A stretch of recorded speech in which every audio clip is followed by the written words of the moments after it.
time no time so na any one we we ni ya we oh body dey pain no say body dey pain anybody what take yan we no even no maybe la dia ba o ma ro bi o wa a video no gbe so ma ro bi o wa o re do explain where yan take bo I like that video. Okay. The person or where I go.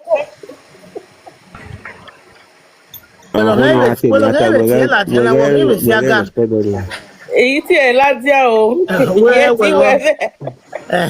tí wẹ́rẹ́. Mene ẹzọ yìí máa gbọ́ ẹzọ bẹ̀rẹ̀ máa ń lẹ́nu ẹzọ. Nọ ìbẹ́gẹ̀ ẹ̀ nẹ̀. Ìwà náà máa ń nà á gbẹ́sọ ẹ̀ yàtọ̀ lọ pàpàpàpàpàpàpà. Mátọ̀ náà mú gbòyẹ̀wò ọ̀hún mátọ̀ ní polisi àná àná ìwé court. Bí àgbè èmi dòwó hí tó kù náà wò ó. O bẹ́ẹ̀ face ẹ̀ already. So that's why we not make sure we say station we not well. With the video ni a circulate ni ya gbo e ya be camp ke ya gbo se. We know who be who.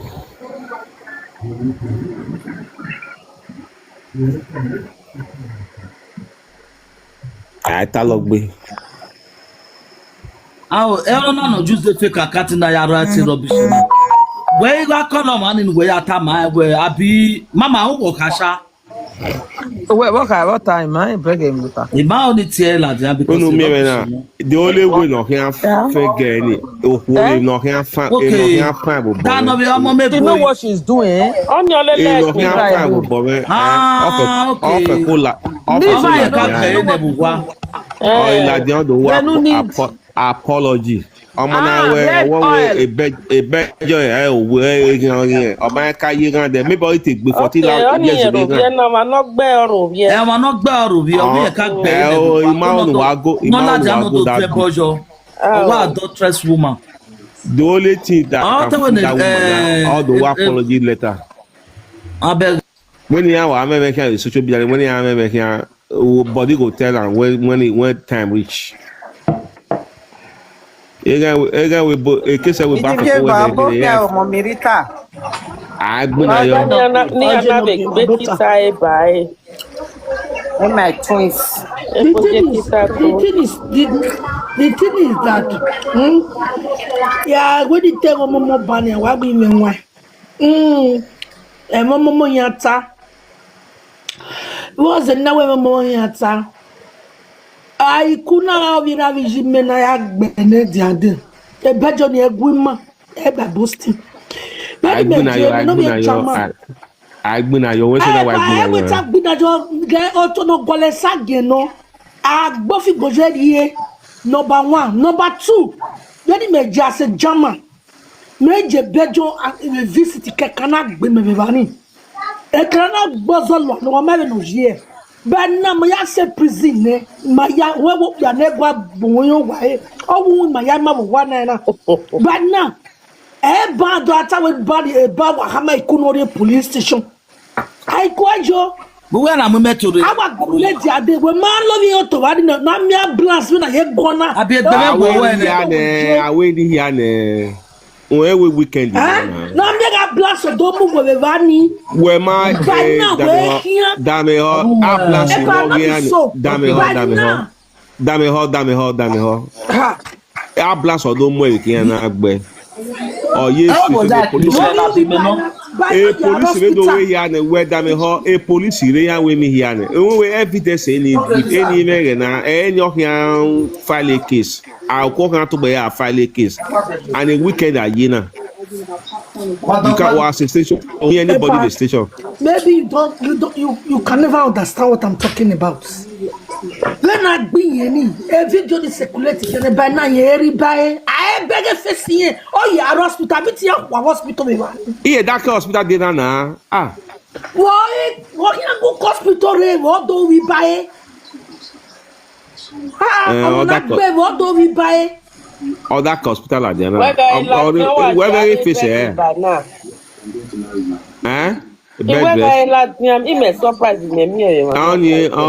Only problem. Now small. By tomorrow, yeah, they will hear that for body. Mama, the most important thing, what my tear bonnie, my tear no the I'm not telling you again. So, oh, Betty, when on fear, more we kiss, more in our kiss, yeah.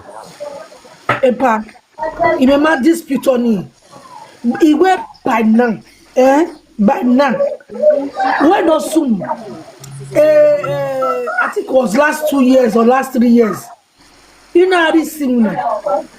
You see when I beg by make cannot do.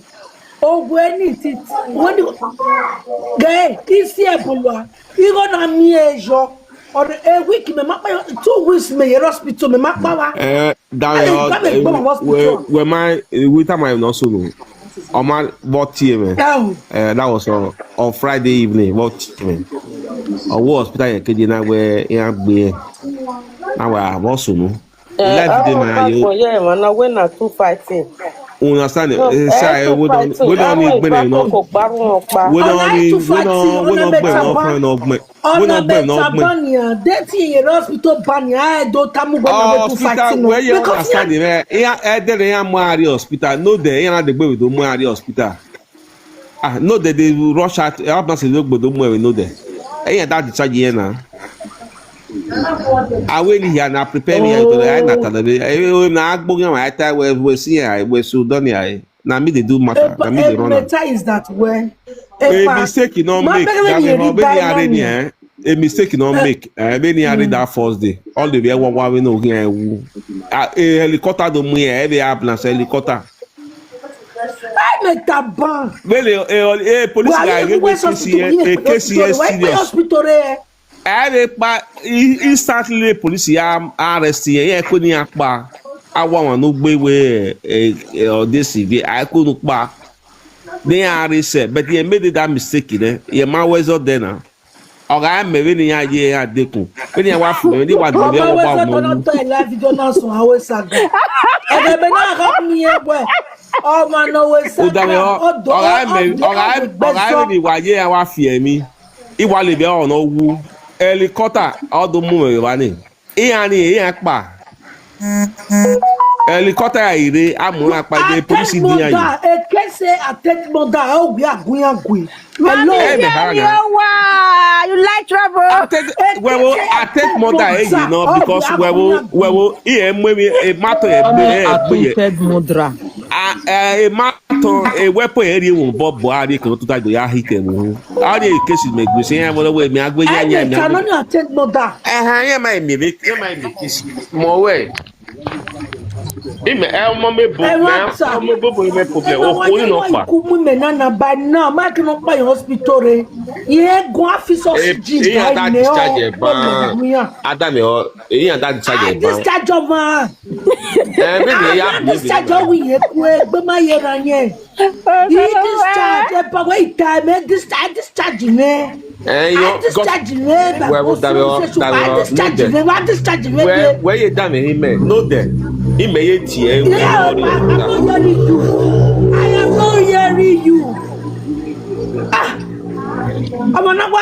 not hearing you. La ye pa me o la wo what's here I'm not hearing you. But now, in the next 2 weeks, we case. What's it here? By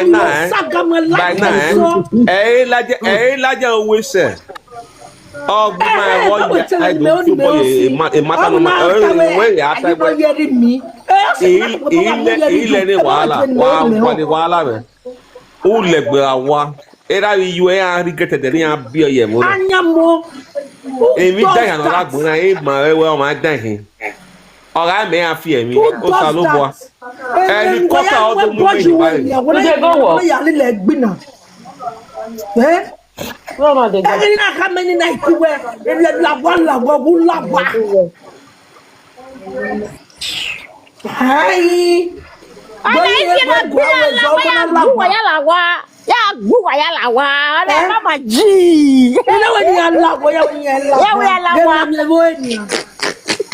la wa mama ji kama ikuse la wa no rena No rena e la matter boa ni ma o ho. ko ni rie me bodo gbe ya o ko hu o ke ata the station by tomorrow ya Where e matter e right every nanya ata na be mana wa mama no roto to ya record e.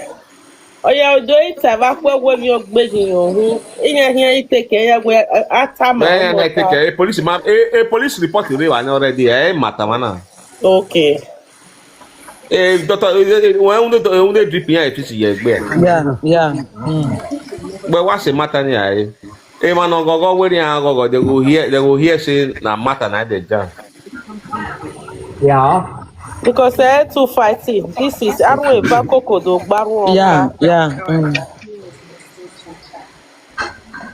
Oga Tinya Bakpano is a different. weekend again na police me and una be weekend by the mark Monday Can I find something? Where's the person? aye no pe yo e we se ya le le yo yo kapoepo esunu e ya male se kapoepo ai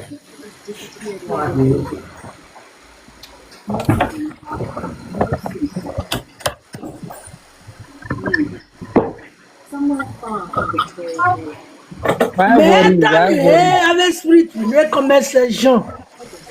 Avec spirit, les conversations. Mais dans le bois, Mi ata mawe. mais dans le bois, non, il pas un sama. Yeah, we two fighting. The other one where yeah, prepare. Then you carry a report in my police. Sorry, Mama. Wakanda se ti gbi me social media de media mo e we saka lodi o wa ji bi wa kokere o we gu wa gun La gba e ga ti e bo tele. E mo ni ma fa ma eva. Na me na me na on me ala platform so. Wa gbe o Mommy, Take it easy, mommy. Lawo. Ah. Women the thing with ya bu do tebo mo me na wo se gbo ni re wo wa di ogwa ja bi gbo mu e I will tell you, what's wrong with you then now, wow. comment I want section. to comment so one was so na I'll get very invite you comment na Now, what that is not so I want to say in that platform who does that I do am na bogbo mi gwe when go re na no do zo Yeah, matter. Okay. We kwa man we kwete bo na Jesus Christ. Okay, I want to bana la buho. When I see a bonnet comment section. Iba ti abo na o, me ti abo na, e gbe na get ti ebo mo. Ah, okay, we go comment section. Ima gbo le comment section o. Are you mad? How where the here ti ebo na gbo mi go won. Are you crazy? Are you mad? You are below a beer. How where? Hello? Anybody not stupid? Are you crazy? I social media. Where's your wedding? I'm a bug. Come on, get down to it. Honestly. Mommy, now one is a take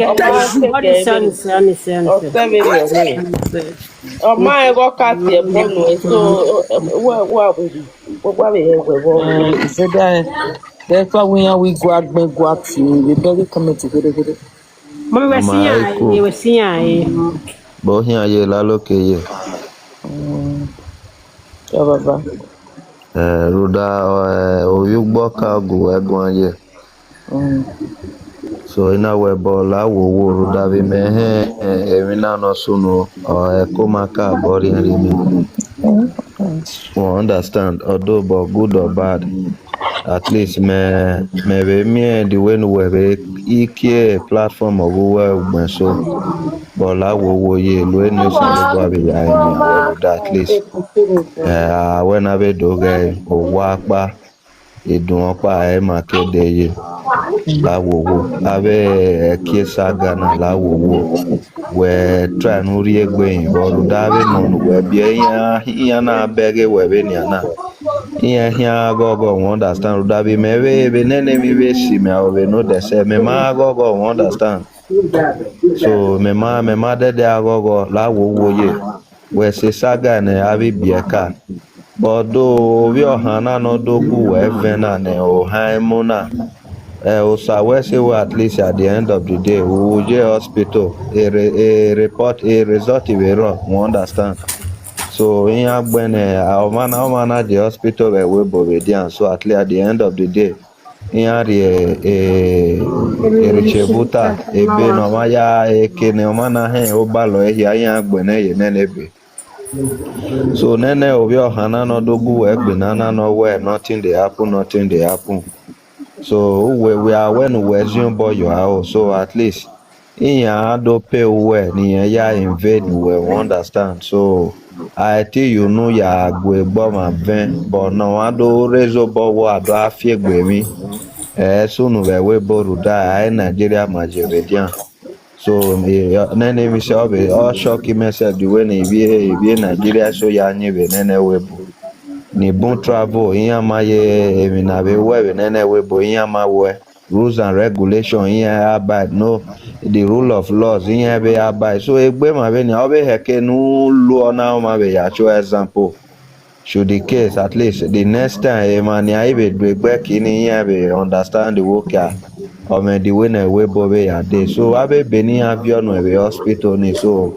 we are hands-on boy you are as in ya pay well ni ya invade we all pay well so that even we bona self gado me we ebo ogwobi ebo agwobi at the end of the day we ba try no we na ba dey you to self we je hospital I face we ni ana scan face we ni o boy na me be face we ni so automatically ebo no gbo obi ni good or bad I mean we na boli or heke no pay well so they like 50,000 or even 80,000 so omana no do egbe kina so we ba be beni abion we hospital mama so we are handling with odo on we ho we oni han ga je wa no deal with so ba ka bod easy go you ma Oh, so. They go get a bella kind. obio sagbo boy Bros, a weekend you know, a medina, a weekend a year, weekend, office by key, Monday, office key. From tomorrow, they will start hearing results. And at social media, I roll a marathon, the woman would be up by a marathon. And they the media. I know why the damage say well. We me gugu on no me gugu roto. No do wa attack me. Me it wa gbin na.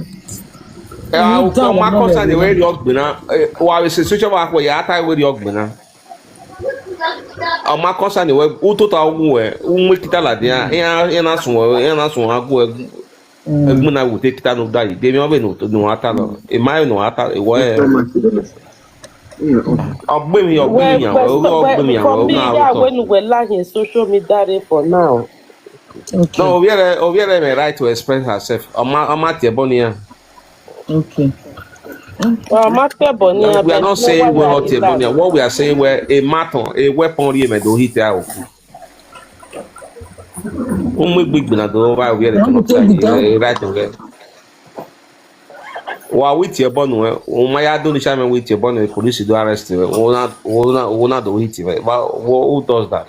That is where they made mistake. Before anything, two wrongs can make it right. Bien we are man no pe boy na talo that stupid girl no respect asha wagma we no mo picture we la dia profile aro bi we o boy here la dia ya go ekun case na omo na pego o ya do 14 years all it take la dia me gan tu ya fude. I don't know when you record there and everything no sana. Yeah. When on record every time Oma go the passport me la dia travel ari bejo. In Italy e right man. You can't fight me publicly. Oh yeah, European citizen here. I'm British. Yeah, you. A British here. You don't intrude my right. Alright, me I do that. Anywhere in the world, you can't mess up with me. Not done.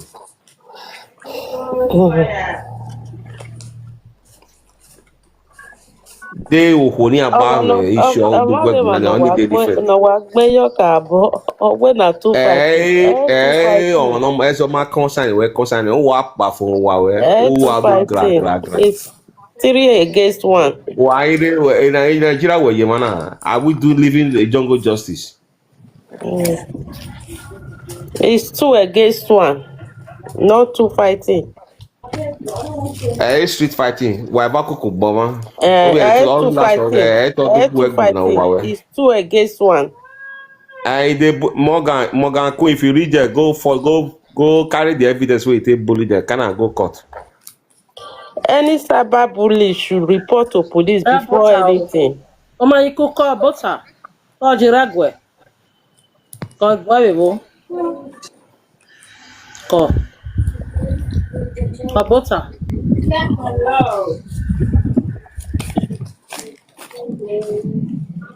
Cyberbullying. We can wear no word that that for who eh? Only cyberbullying.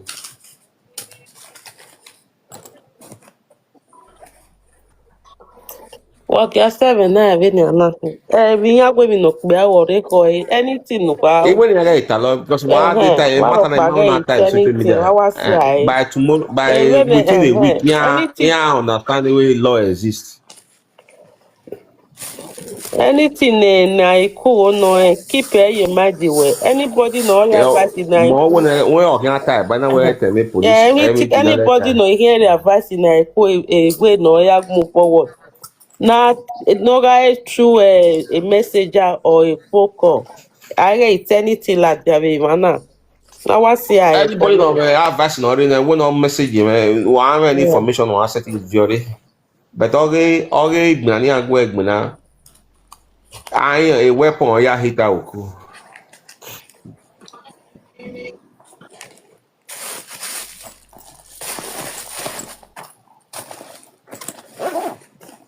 Mota eritai. No sumu no ya sumu. E mato ya hite ohun. Ali de na agbo yan. Ademe makan. Wa we gbe pere. Eme makan ohun dani. Eme makan. Dat is een grote vrees, hè? Huh? Ma we are relax. Yanga dey play. I want to wear you. I want to fekule wana wa malake. Ama gbuna.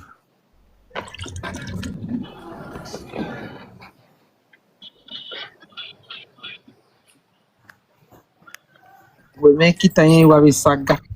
Ele kita ma protect me. Ele kita 4 months baby. You got to walk. Oh, hello, boy. The video run, we are fearing me, and Coco Agu Ebluna. So the video run, we can fear me, and Ariella there. Ja, een beetje water, ja. Nog een beetje water, bitte. En ik spreek naar een beetje Duits, hè. Where police go jail you or Aiku weapon. The weapon on him. Who ya dam me comment. Who ya dam me comment. Men no buze zelibia no ne zekwe kwama ho le social media Who ya dam me comment.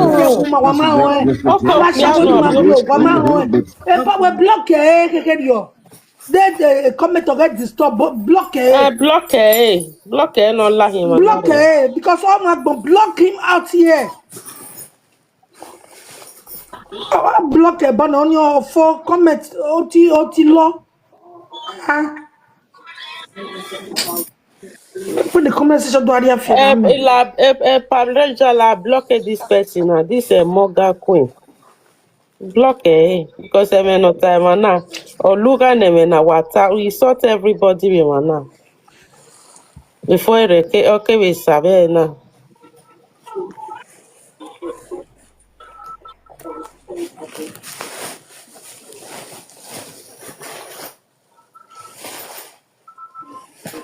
My kore manasi a PC a koro before na kedo lao. Mami fiela wo gumek be la wa.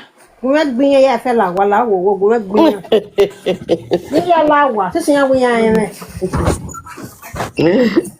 When no me na e support evil. But the man we have pia o igun ya wa wuye.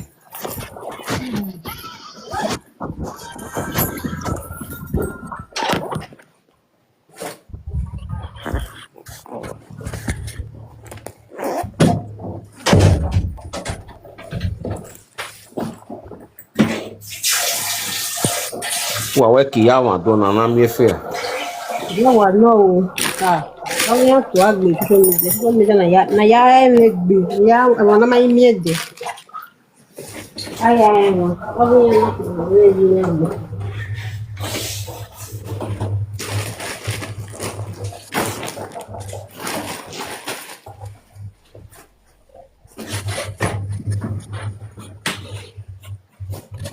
TikTok not giving me joy. Me ya le life na ya do lo wa yi we ya. E na bi ya. Oh well man. It's sweet joy. Yeah, we ya fe de. We call we. You know cause I me o. No, we no me na e o ni wa. All person at least ohuna offend you or nyawe.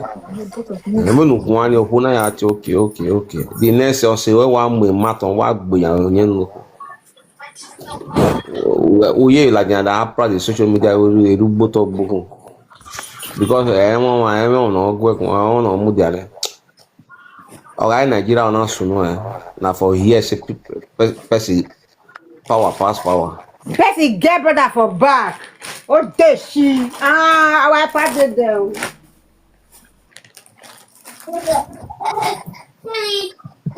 Also wana begia mabega ba shawo ni mablo ni also wana mia ni na je gbo majera also ni na je gbo majera 7 ni wa rianya wa we are wa France na Italy wa mia ye Italy ba di France gbo se France gbo mu ye gbade o gbo mu ya Italy woni ajira ni ere manya show ni akajo de kere Italy ya gbo ku ya wo de gbe ari do because unyive ni anyi na Lizzy kiani mami ugwe ada do ami me do in fact we are there we mu kan mare o wa ga iku mo du wa ti gbe no omo ya tabo we obi ojo oraju ko to yo wa Oni obi ogbe.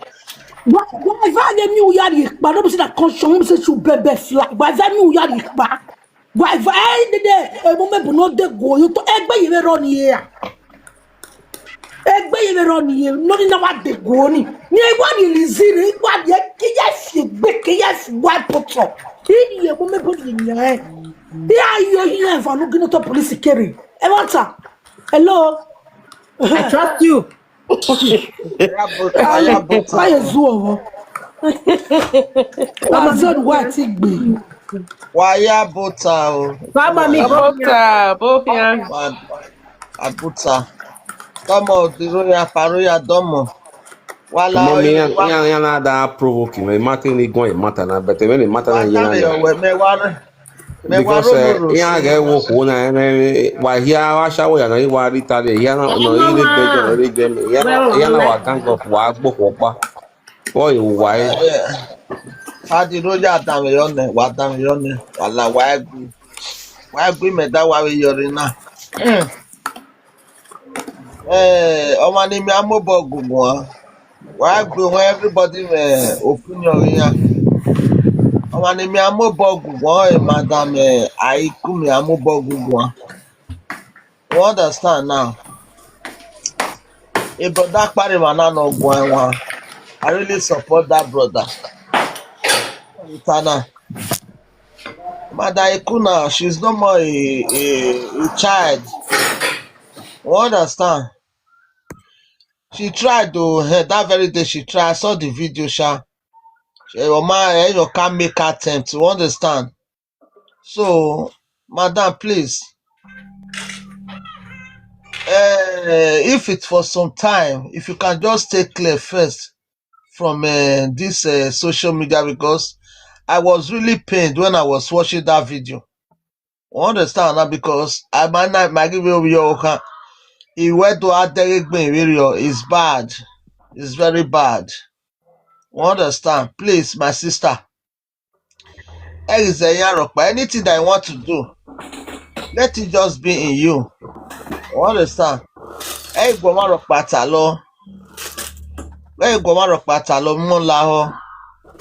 know that it really hurt you that very day. The boy awake, I don't know that they talk. And secondly, I want to use this video to talk to everybody. This bullying, a bullying man, there are some people that are depressed because of bullying. You understand? Now, naga bully egbe. Ani me gwa mi agboya na la naga bully egbe. Dem yo be wa be suru dere ona na. When yaga alele mada Aiku gbe na be dere ona. No ba ma wa mi dan egbe. De to bi ere wa digbo to be dere wa oge pa. E na ta na he gata. You understand? Cyberbullying. Do we want a saga? That one is quite different. You talk to me, I talk to you. Me, I don't understand it. I think I do understand them. You try and it out. I understand it. Now, Aiku. Mama, Daniel, in a way, Aiku was wrong for cyberbullying Omomebo. She was 100% wrong. Fine. She came up and apologized to the lady where I'm sorry that it was your husband that led me into whatever happened between you and I. After said and done, or she no more weapon to hit out, or she they not motivated in Nigeria. Yeah, are we in African? Are we operating Africa kingdom, animal kingdom? Party royal. Davio. Mami no roto na. Why that do we alone? You social media presenter, all those stuff. And you yourself, you know that when I work back, I will like so with some, let me say, about 2 people of who need like platform here. Because yeah, the equal insult to people or bringing salt. At least you are no more. Where she's more than 55. Who will your harm on me? Call. Take life easy. Anything we want to press charges, let it be within you. You understand? And those people now maybe they still have their own evidence. Because when I don't like it. Emma, la mommy la ho imegimia.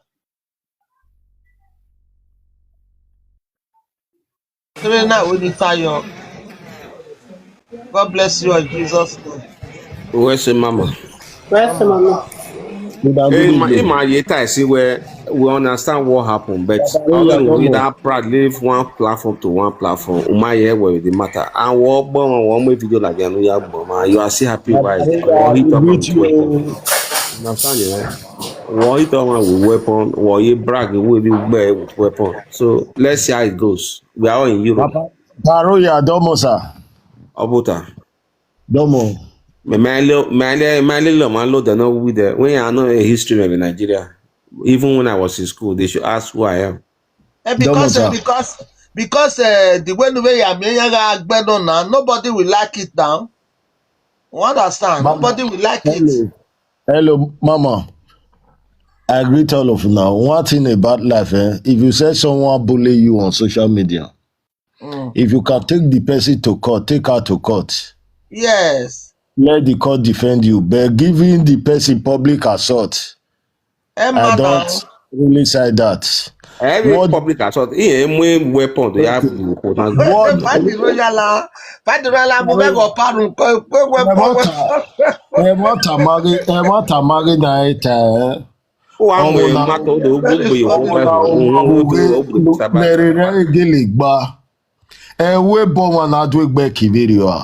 If you say someone bully you on the media, take her to court. If she is found guilty, they should jail her. Egbabe Mivenia, Mensa Degbe Mivenia. And even with police here, I can still recollect. Police now know we bullying here with social media. Police now know, did you report it? And I will know. I can still remember. So where explain when me unu we akwa we yawe pass ABCD. O tuta o we am we weapon to hit you. To fight the roller ya allow. And then the weapon we okay we weapon. Concern man. We weapon. Maria. Allow why you get weapon. Weapon of mass destruction. Yeah, na kisa. I will not walk out one. Well, I take easy. Well, the person I put na injury river. Injury river. We know yana. I said to Mujan who bay. On my jury. But Rita says, "Where is not funny? The mema Vienna. Are we not happy when the woman is alive?" I just make her to come on. So I ain't not talking any we are real national to shame them. Let us see how it goes. Where is not funny, madam? Let's see how it goes. I can't get me what you understand now. Madam, Aiku, I can't give me not big ya because I be yoga. Understand? You might look at my picture with young social media. This is next 60 years back, madam. So I have the right in to law high, Mama, let me tell you a Nigerian law high. One, F13 don't do it. Why a crime in Nigeria? It's 5 years imprisonment. And if you just go Nigeria, I will just kill you. Anywhere I see, I will kill you. A lot of people make such mistakes. Yeah, my way a crime, you know. Wow, we're done. Yeah, arrest you. Where you? But Aiku, have you eaten? Would you ever there?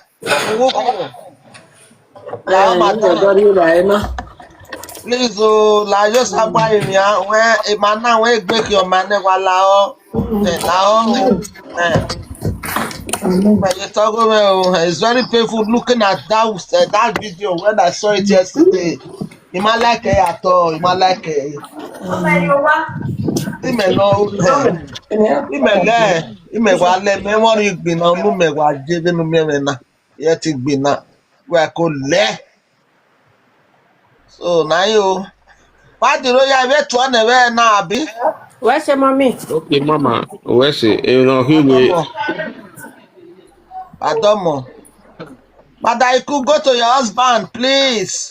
I want you to bash your that for where? Láyà kísà ò wà láọ́. Yà bí bẹ̀ gbé hospital, you have to make baby hospital, you live in hospital. Wá lórí hospital.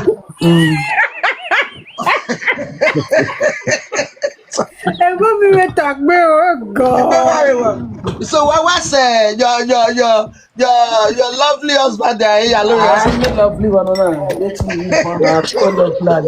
You can't jam you go to the hospital. Now we're in the hospital.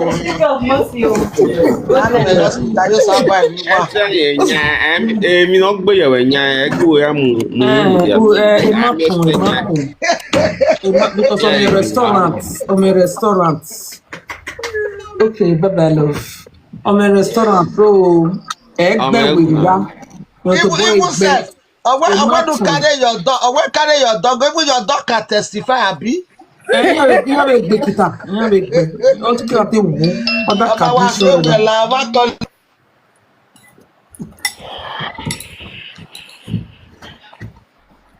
Give me charger.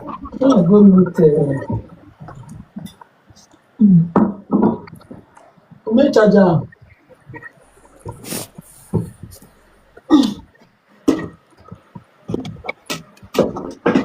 Everybody my ya buy on what they do, I want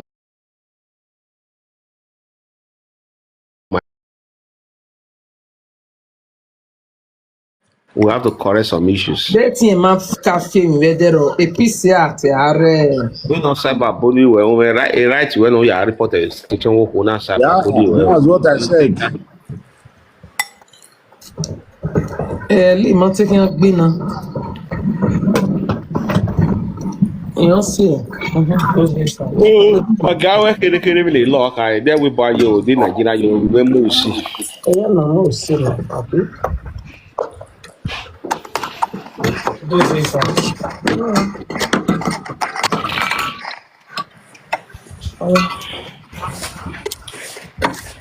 Ebi fídíò yìí wà á kú ebi elile ọtún fi hàn ní àbí. Yeah.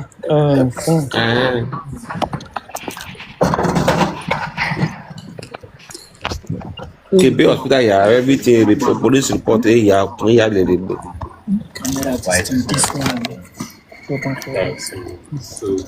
Okay, wa bye o. Wa bye. Domo sa we si. Ọmọ Bye. Yeah. Àwọn náà gbé náà rẹ̀ fi ẹ̀.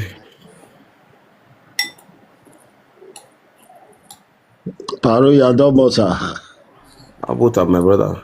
I greet you, Baba. If no one can want to again, yeah, I want make apology video ni allow ni ya be. If I even that video alone, a life insurance guy economy video ni aya le legbe na no problem ya ye. E me ka ke ya des na ya ma we always be man na ya health issue. The life insurance no we pay life insurance na. Iya na mi video ni aya koko gbe problem ya ye. Maintain ya by we know that time ya ku maintain ya man. Ya wa o gra. Any you know life insurance me here. Ya do one you na de wo papa na insurance ya de. Or life insurance or way to me na bo ba le lu egbe na won ni protect. I don't make video na le lu egbe na. Ya se ebolo. Sometimes okay ni ma o ni ake awe. I understand where Aiku was wrong. I understand, quite understand. I'm a human being. I've said what even Megua could go. What way sort of now? I have a problem with the husband. Let the husband come out and do it, not you. Yeah. You know, when the lady, she came up and started begging her.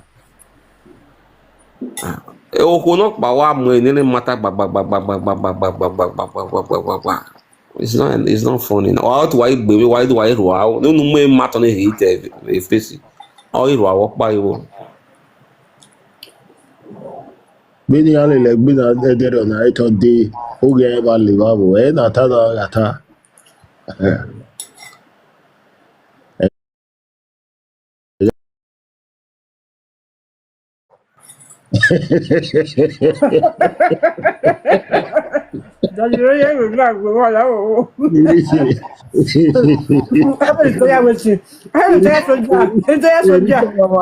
Every time I watch, I want to blow.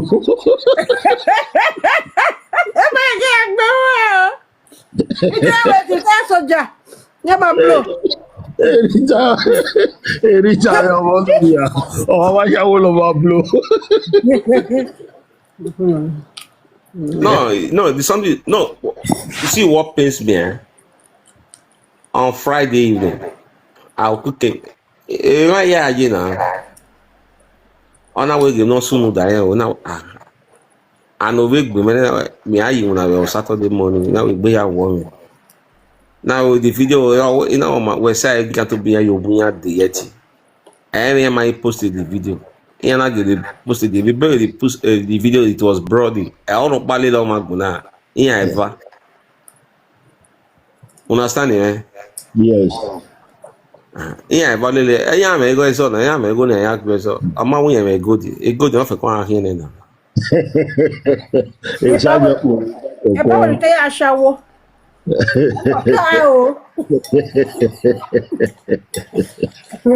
Mo me sha wa. We ya no rita ya ni ya do mo me ga sha wa. Bros. Me te ma sha wo ba. That's why I will.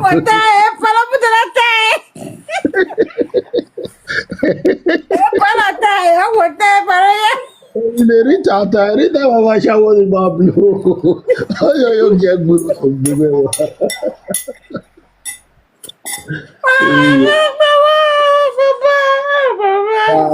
While we laughing, every night. We bonaria, we bonado. Some of them our brothers keeper. Yes. Igbini everywhere. Ebo. Maniaga praise you when you're having no magbe no. We no kuni we like platform ya ni si ni atama we oteme umanyi say. Yeah. I was expecting them to rebuke that woman. They were telling me where say. Who does that? We bonan wa you na dey gbini agbona wa who ware worse is ona. Will not my adole o se agbon na ru we. E pa ese ma bo. Ese ma bo. Iye all the thing be you cut it where will not buy.